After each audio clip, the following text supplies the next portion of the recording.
नमस्कार, आज प्लेन्स पे आपका स्वागत है, मैं यशराज।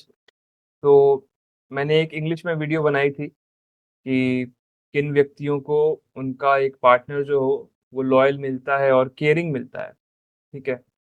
ईमानदार साथी आज सबको ज़रूरत है, क्योंकि जिस तरह से मटेरियलिज़्म फैल रहा है और बढ़ रहा है, चीटिंग्स, धोखा बहुत ज़्यादा हो रहा है और सबको विवाह करने में या फिर कुछ भी रिलेशनशिप एस्टेब्लिश करने में एक ही बात का जो है वो डर बना रहता है कि मेरा जो साथी होगा वो ईमानदार होगा कि नहीं, मुझसे ईमानदार होगा कि नहीं।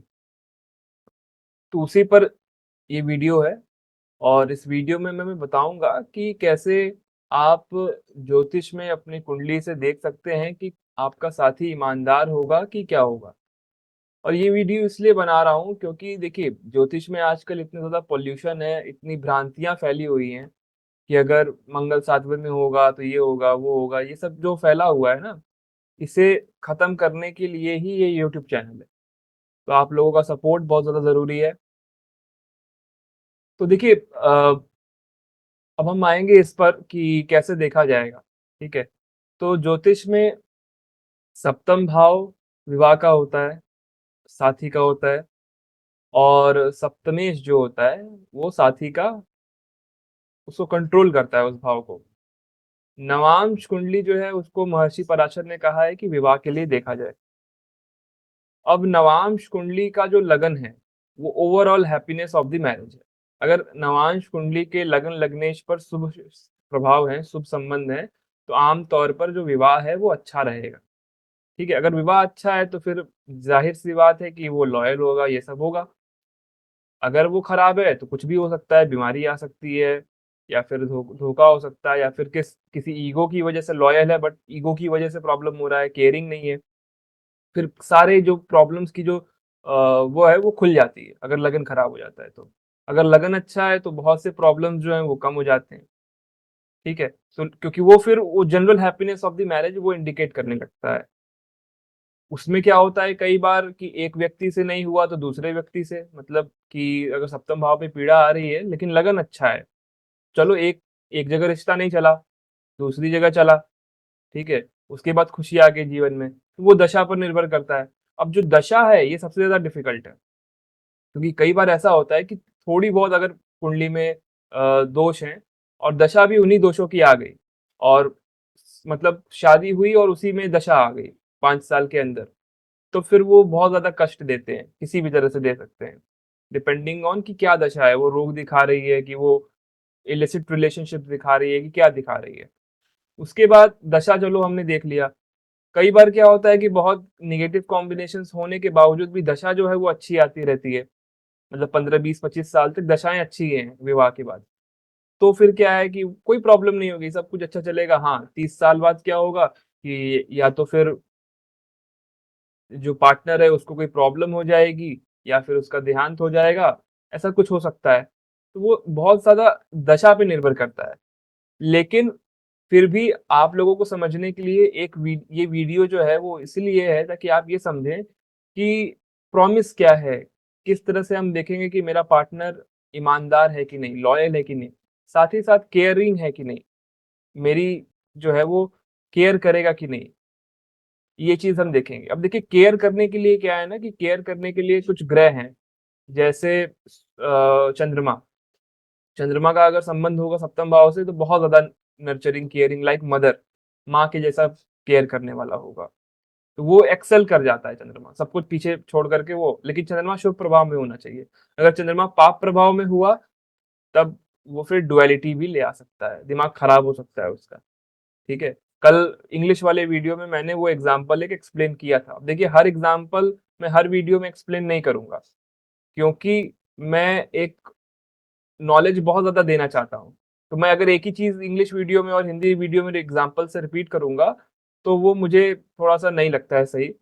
मैं आज भी प्रिंसिपल्स तो समझाऊँगा बट एग्ज़ाम्पल्स दूसरे लूँगा।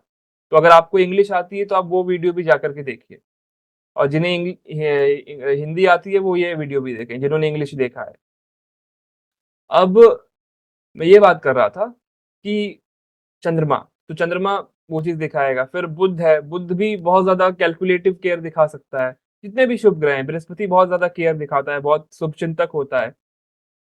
मंगल भी दिखाएगा बिकॉज़ मंगल भी प्रोटेक्ट करता है। शनि केयरलेसनेस देता है। शनि का अगर संबंध आया तो वो केयरलेसनेस देगा। सूर्य का संबंध आएगा तो वो भी केयरलेसनेस देने में कम नहीं है। लेकिन सूर्य अगर शुभ संबंधों में आया जैसे बृहस्पति वगैरह के, तो फिर वो बहुत ज़्यादा केयर करेगा, लाइक अ फादर। लेकिन सबके केयर में फ़र्क है। फादर के जैसा केयर है तो सन आएगा, भाई के जैसा केयर है तो मंगल आएगा, ठीक है? बस काम चलाऊ केयर है तो शनि आएगा। ऑब्सेशन है केयर का तो फिर वो राहु आ जाएगा। लेकिन इन सब का शुभ संबंध आएगा। अगर पाप संबंधों में आए तो इनके मीनिंग अलग-अलग निकलेंगे, ठीक है? और ये तो हमने केयर का बात कर लिया। अब आते हैं कि ईमानदार होगा कि नहीं, तो ईमानदारी कैसे देखेंगे? किसी भी व्यक्ति की ईमानदारी हम देखेंगे उसके दूसरे भाव से और दूसरे भाव के मालिक से। तो लगन से दूसरा भाव जो है वो हमारी ईमानदारी दिखाएगा। लगन से दूसरे भाव का मालिक जो है वो हम उसको किस तरह से करते हैं वो दिखाएगा। अगर मान के चलो कि लगन से दूसरे भाव में शनि, मंगल ये सब बैठे हैं, तो अंदर से विचार आ सकते हैं कि मैं कुछ गड़बड़ करूँ, ठीक है? मैं कुछ इधर-उधर करूँ, लेकिन वो व्यक्ति नहीं कर सकेगा अगर उसका मालिक, दूसरे भाव का मालिक बहुत स्ट्रांगली प्लेस्ड है, वेल प्लेस्ड है, अच्छे नवांश में है तो। ये हो गया। इसी चीज़ को हम सप्तम भाव से लगाएँगे। मतलब कि 7th हाउस से 2nd हाउस देखेंगे जो कि कुंडली के लिए 8th हाउस होगा।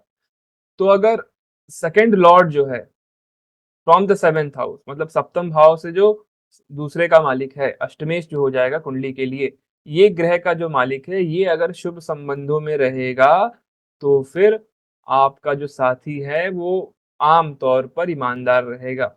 विवाह में कोई धोखाधड़ी नहीं करेगा। उसके लिए फर्दर एक्सटेंड करते हैं कि 4th हाउस देखते हैं कैरेक्टर कैसा है। तो 4th हाउस भी हम जा सकते हैं कैरेक्टर देखने के लिए, लेकिन वो कॉम्प्लिकेट हो जाएगा। मैंने आपको हिंट दे दिया है 4th हाउस का एक नाम लेकर के। वही 4th हाउस आप 7th हाउस से देखेंगे, तो 7th हाउस से 4th हाउस क्या हो जाएगा 10th हाउस कुंडली का। ये ज़्यादातर एनालिसिस हम नवांश में करेंगे, क्योंकि राशि चार्ट जो है ना वो बहुत बड़ा पिटारा है।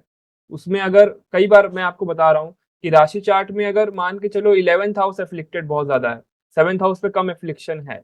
मेरी बात को ध्यान से समझिएगा कि अगर 11th हाउस पे बहुत ज़्यादा एफ्लिक्शन है और 7th हाउस पे कम एफ्लिक्शन है, तो बहुत से ज्योतिष बोलेंगे कि इसका विवाह ठीक होगा। बिल्कुल ठीक होगा विवाह, ठीक है? कोई प्रॉब्लम नहीं होगा विवाह में, मोस्ट ऑफ द लोगों के लिए। लेकिन अगर नवांश वहाँ पर पिटा, सप्तम भाव और ये सब पिट गया नवांश का, तब फिर क्या है कि फिर वो बहुत ज़्यादा प्रॉब्लम दे देगा शादी में। क्यों? क्योंकि 11th हाउस भी पराशर जी ने कहा है कि वो आपके पुत्रों के लिए और आपकी धर्म पत्नी या फिर धर्म पति के लिए जो है वो आता है, ठीक है? 11th हाउस भी आता है। लेकिन वही मॉडिफिकेशंस होते हैं, हर बार एक ही भाव नहीं पीड़ित होगा। उसकी मॉडिफिकेशंस जो हैं वो वर्ग कुंडलियों में होती रहती है, नवांश में, सप्तांश में, द्वादशांश में, इन सब में होती रहती है। तो ये एक जनरल उसके लिए मैंने बता दिया। इसका आज के वीडियो से कोई लेना-देना नहीं है। तो अब हम देखेंगे एग्जांपल्स, ठीक है? कि कैसे लगन नवांश का, सप्तम भाव नवांश का जो कि पार्टनर हो गया और 8th हाउस नवांश का जो कि सेकंड फ्रॉम द 7th हो गया और ये जो सात्विक ग्रह हैं, ये कैसे रोल प्ले कर रहे हैं। सात्विक ग्रह इसलिए मैं बोल रहा हूँ क्योंकि सत्व अगर रहेगा तो व्यक्ति जो है वो ईमानदार ही रहता है, वो इधर-उधर नहीं भागता है, ठीक है? सात्विक ग्रह कौन से हैं? सूर्य, बृहस्पति जो है वो सबसे ज़्यादा सात्विक हैं और इनकी राशियाँ। चंद्रमा भी सात्विक है, लेकिन चंद्रमा जो है वो नेचर चेंज कर लेगा अगर उसके ऊपर राजसिक और तामसिक का प्रभाव ज़्यादा आया। ये मैं आज एग्जांपल में दिखाऊँगा। ठीक है? तो ये दिमाग में रखिए सात्विक ग्रह, सप्तम भाव, अष्टम भाव, लगन नवांश का मोस्ट ऑफ द एनालिसिस जो है वो नवांश पर होगी, ना कि आपके राशि कुंडली पर। राशि कुंडली को मैं ले रहा हूँ, राशि कुंडली को अगर मैं लेकर के एक्सप्लेन करूँगा तो चीज़ें कॉम्प्लिकेट होंगी आप लोगों को समझने के लिए। लेकिन अगर नवांश अच्छा है, मतलब सही है किसी का, तो आप सीधे-सीधे नवांश पे लगाएँगे और आपको ढंग का रिज़ल्ट मिल जाएगा। ठीक है? तो चलिए शुरू करते हैं। तो अब देखिए यहाँ पर नवांश में मैंने क्रॉसेस मारे हुए हैं। ये क्रॉस है, ये क्रॉस है, ये क्रॉस है, ये क्रॉस है, ये क्रॉस है, ये क्रॉस है। तो ये भाव हम हमें देखने हैं, ना? आपके लिए साउथ इंडियन भी है, जिसे साउथ इंडियन समझ में आता है वो साउथ इंडियन पर देख ले। तो हम पहले देखेंगे कि नवांश में कौन सा लगन आ रहा है। मेष लगन आ रहा है नवांश में, ठीक है। राशि कुंडली पर अगर हम देखेंगे तो वहां पर एक बहुत सारे ग्रह बैठे हुए हैं मेष में, तो उसको एनालाइज करना कॉम्प्लिकेट होगा, मुझे समझाना भी यहाँ पर। लेकिन आप इतना ध्यान में रखिएगा कि नवांश कुंडली में या फिर राशि कुंडली में भी जो बुध की और चंद्रमा की जो डिग्रीज हैं, ये जो इनकी डिग्रीज हैं बुध और चंद्रमा की, ये बहुत ज्यादा क्लोज है। 18 डिग्री 50 मिनट का बुध है और 19 डिग्री 33 मिनट का चंद्रमा है। ये दोनों ग्रह बहुत क्लोजली एसोसिएटेड हैं और मेष राशि में एसोसिएटेड हैं, जो कि राजसिक राशि है। अब ये जो चंद्रमा है ये लगन कुंडली का सप्तमेश है, तो मूलतः हम एक चीज समझ गए कि चलो मरकरी के साथ रिलेटेड है तो डुअलिटी आ सकती है रिलेशनशिप में। इसका जो व्यक्ति हस्बैंड है उसके अंदर मरकरी की क्वालिटीज होंगी अंडर राजसिक इन्फ्लुएंस। और ये जो है इतना हम समझ गए। हम ये नहीं कह सकते हैं यहाँ से कि इसका पति जो है वो धोखेबाज होगा, ठीक है, जिसकी भी ये कुंडली है। हम ये नहीं कह सकते यहाँ से। हम ये कह सकते हैं कि जॉली नेचर होगा, फाइनेंस में हो सकता है, फलाना ढिमकाना, ये सब हम कह सकते हैं। अभी हम इसके उसके नेचर के बारे में नहीं कमेंट कर सकते हैं यहाँ से, करना मूर्खता होगी, ठीक है। हम नवांश में आएंगे, नवांश को फिर एज अ कंप्लीट चार्ट देखेंगे। अब हम सबसे पहले नवांश में अगर हम देखें तो नवांश में जो लगन है वो लगन मेष है, केतु और सूर्य वहां पर बैठे हैं। तो केतु और सूर्य का वहां पर बैठना ये नैसर्गिक पाप ग्रह हैं, तो ये अच्छा नहीं होगा, ठीक है। हमने ये देखा। फिर सूर्य जो कि एक सात्विक ग्रह है वो सप्तम भाव को देख रहा है, लेकिन सूर्य सेपरेटिस्ट प्लेनेट भी है, सेपरेट करता है, ओके। और वहां पर राहु बैठा है जो कि चीटिंग का सबसे बड़ा एक प्लेयर है, ठीक है, खिलाड़ी है वो। चीटिंग करना, मैनिपुलेट करना, ये सब। तो राहु का नेचर आएगा पति के ऊपर, ठीक है।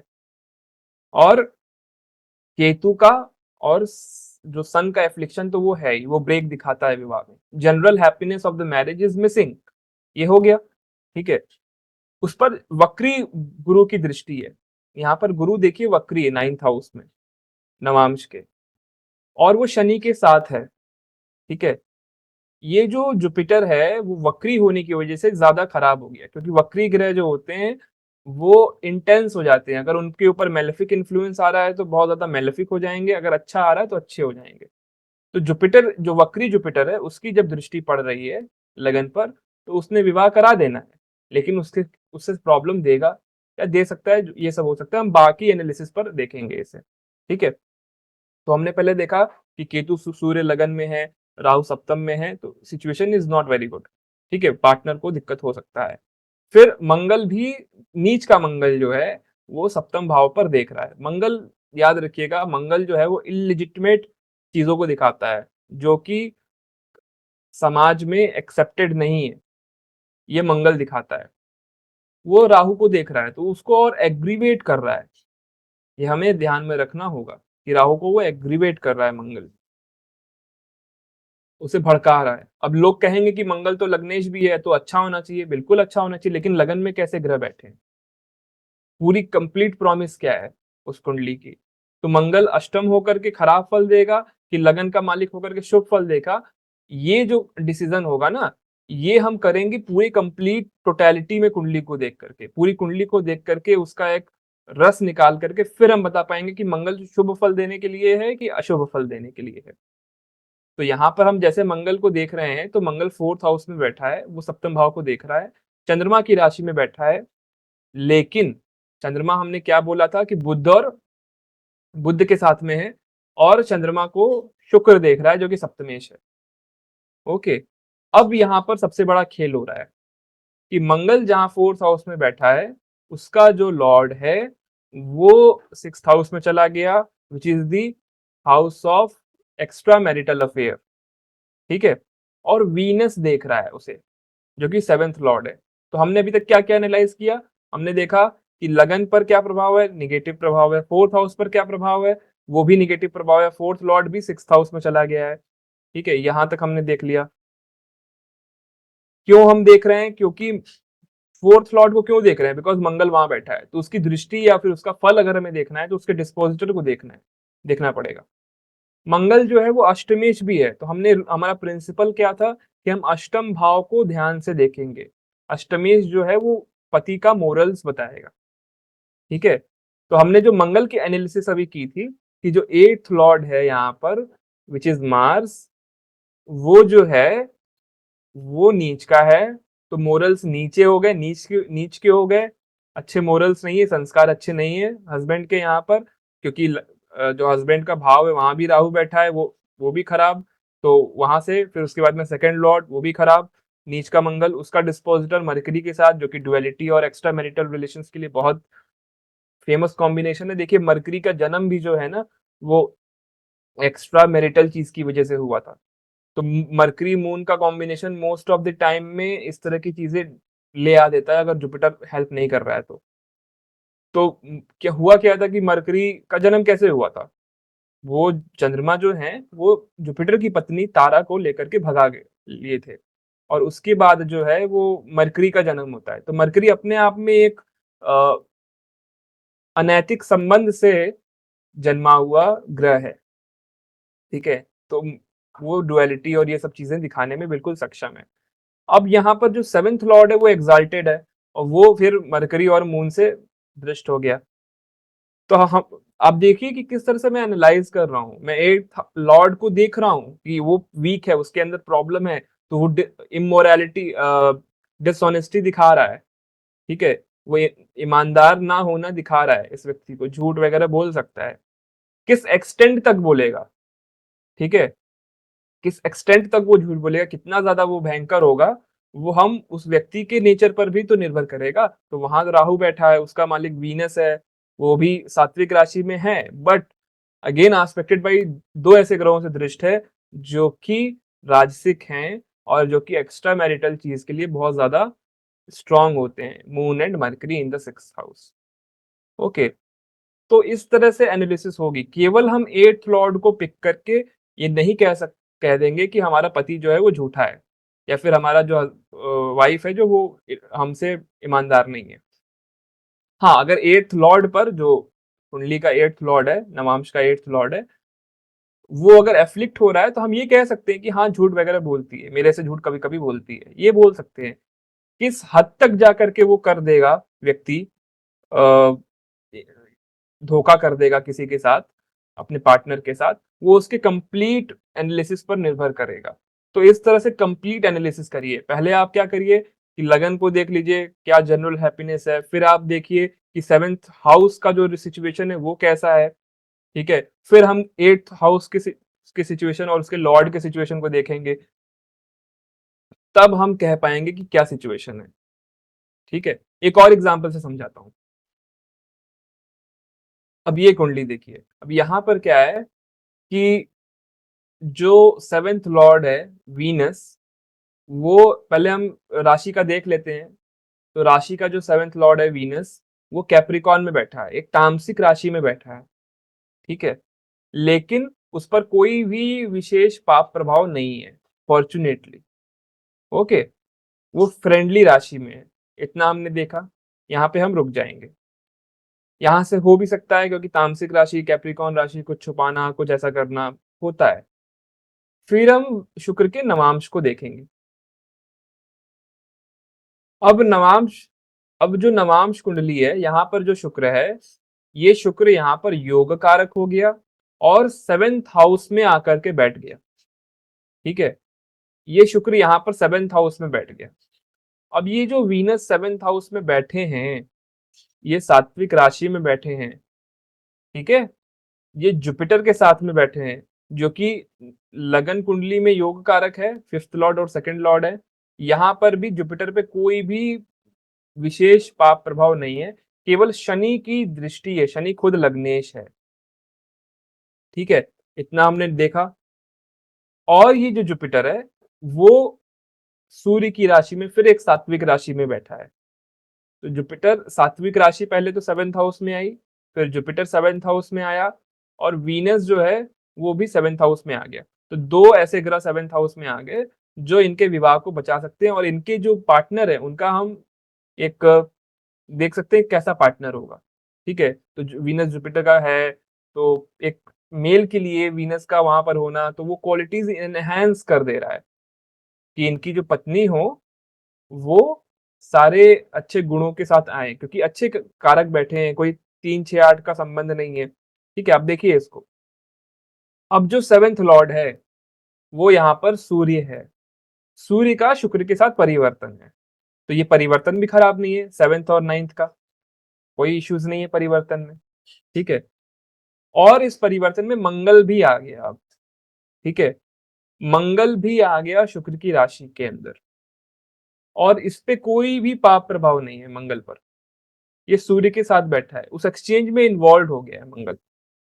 ओके, तो मंगल से भी हमें कोई प्रॉब्लम नहीं है, क्योंकि मंगल केवल थर्ड लॉर्ड है, ये है, तो हाँ वाइफ जो है वो थोड़ी एग्रेसिव हो सकती हैं, मेहनती हो सकती हैं, ये सब हो सकता है, ठीक है?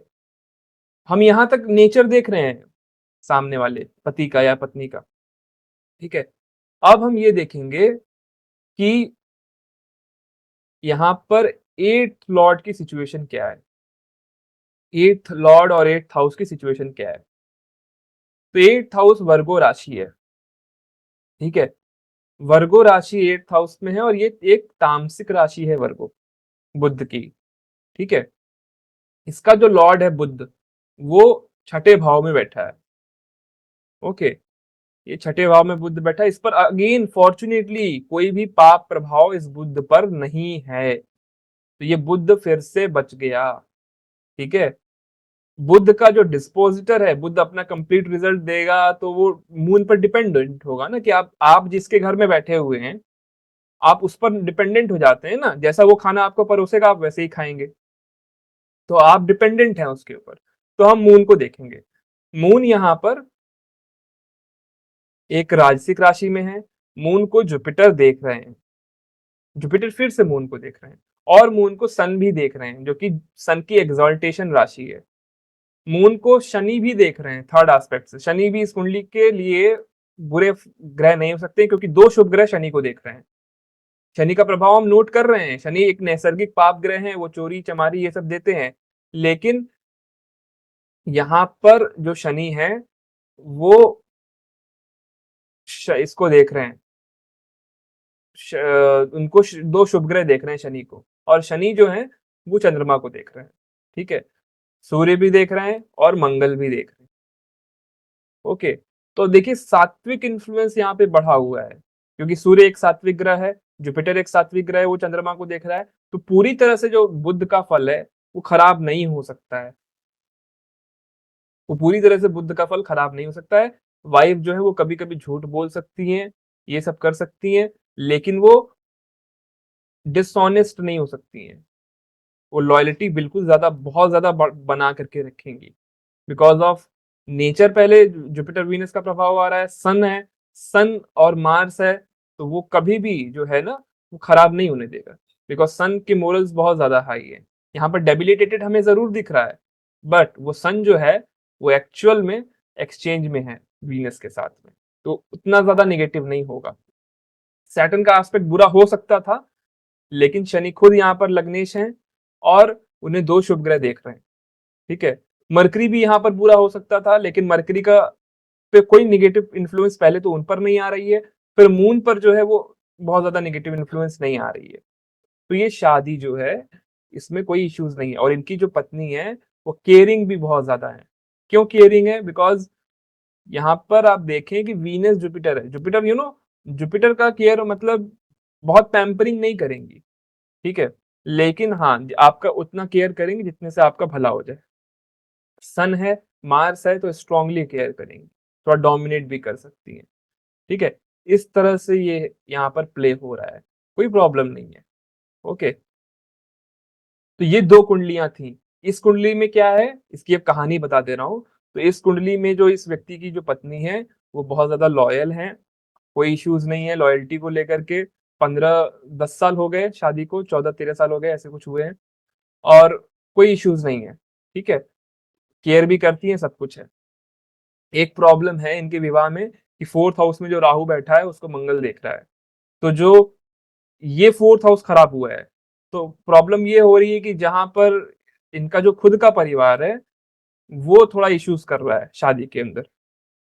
तो इनको अपना प्लेस चेंज करना पड़ा, अपनी वाइफ़ के साथ जा कर के, ठीक है? क्योंकि परिवार में इश्यूज़ हो रहे थे, परिवार में क्लैशेज़ हो रहे थे। वो एक प्रॉब्लम आ रही है, लेकिन लॉयल्टी में कोई इश्यूज़ नहीं है, बिकॉज़ ऑफ सात्विक प्लैनेट्स, ओके?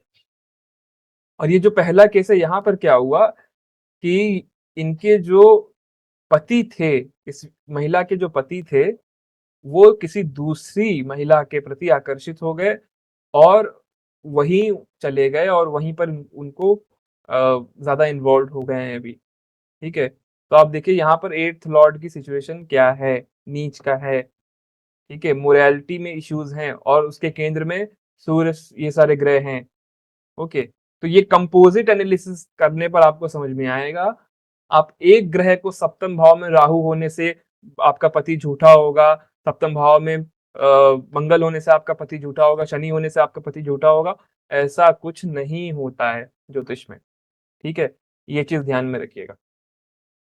तो उम्मीद करता हूँ आपको ये वीडियो पसंद आई होगी और अगर वीडियो पसंद आई है ना, तो आप लोग कृपया करके कमेंट करिए, अपने जो थॉट्स हैं वो बताइए। अगर ये वीडियो कुछ नहीं तो 10,000 व्यू तक पहुँच गई, तो मैं वो वीडियो लेकर के आऊँगा। एक और मेरा रिसर्च है कि किसे बहुत ज़्यादा अमीर व्यक्ति से शादी होती है किसकी, ठीक है?